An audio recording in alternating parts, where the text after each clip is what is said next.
Ebana, kwa vipi mwanahabari 254 TV, hujambo na karibu kwenye makala hizi. Bado tuko na mjadala kuhusu ishu hii nzima ya jamaa fulani ambaye anaaminika ni raia kutoka nchini Urusi. Kwa lugha nyepesi ya kimombo anasema Russia.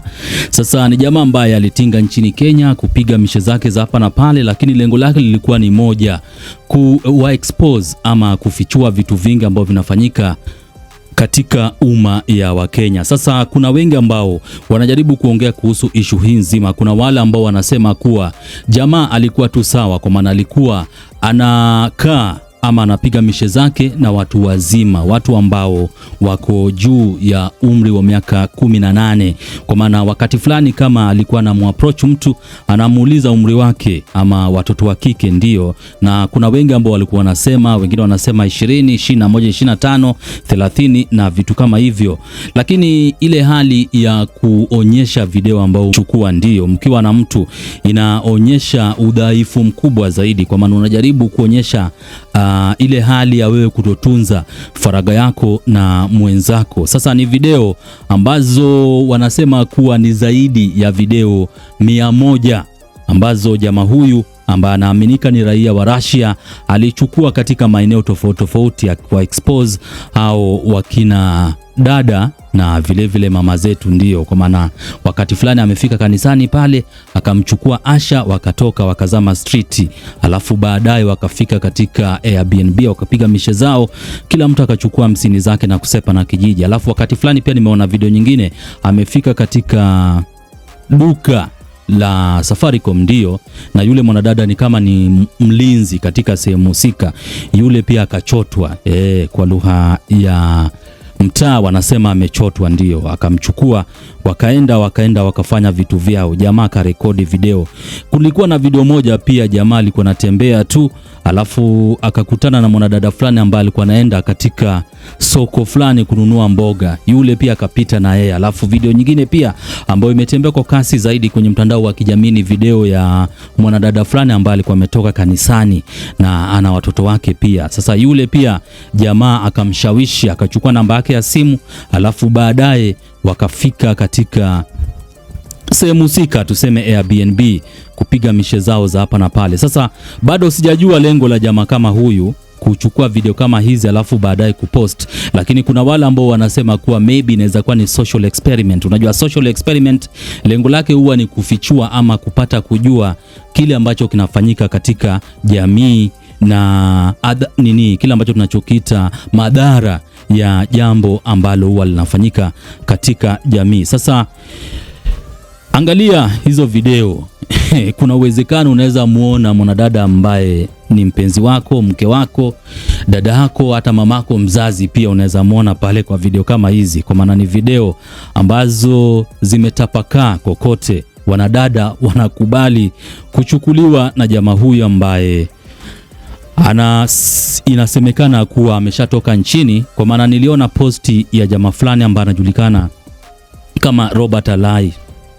Sasa Alai sasa kwenye mtandao wa kijamii wa X alikuwa anasema kuwa jamaa huyu inafaa chukuliwa hatua za kisheria.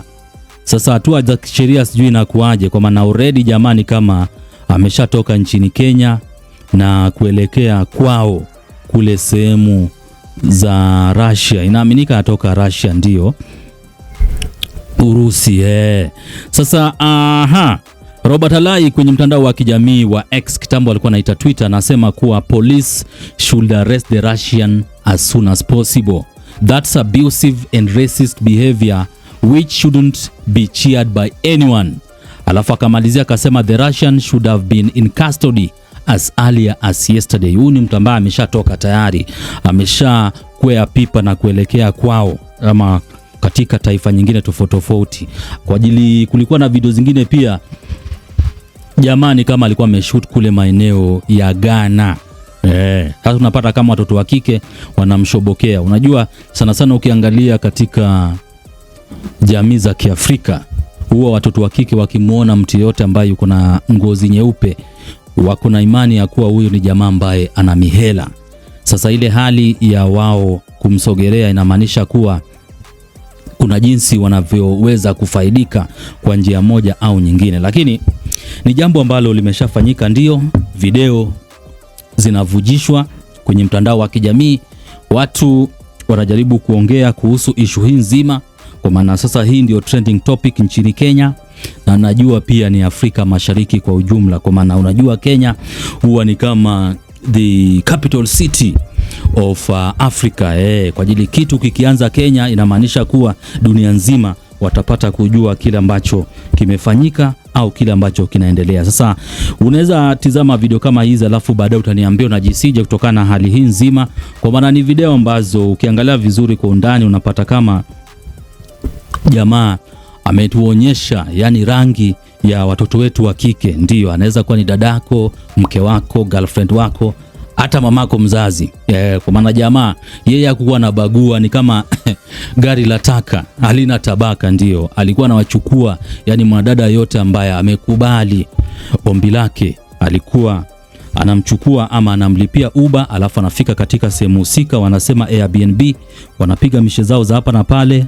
Sasa jamaa ameposti video zimeenda viral. Kwa hiyo ni Habari 254 TV, usisahau kusubscribe, like na vile vile kushare ukiwa kule magetoni, vijiweni na mitaani. Usisahau kuwajuza wana kuhusiana na channel hii ambayo inakuwa kwa kasi zaidi, ite Habari 254 TV. Alafu upande mwingine pia tuko na Bonga Tube Media, so fika pale hakisha kuwa umesubscribe, umelike na vile vile umeshare. Shukran jidan, marhab habib, tunapenda zaidi.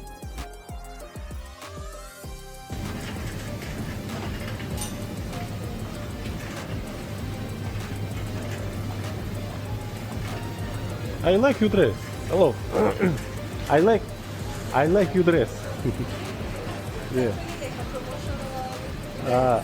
What is your name? Masi. Oh, nice. Nice to meet you. Are you Kenyan girl? Masi. An event like up here. Work. Yeah, it's work. Okay. You can pass by. Huh? You can pass by.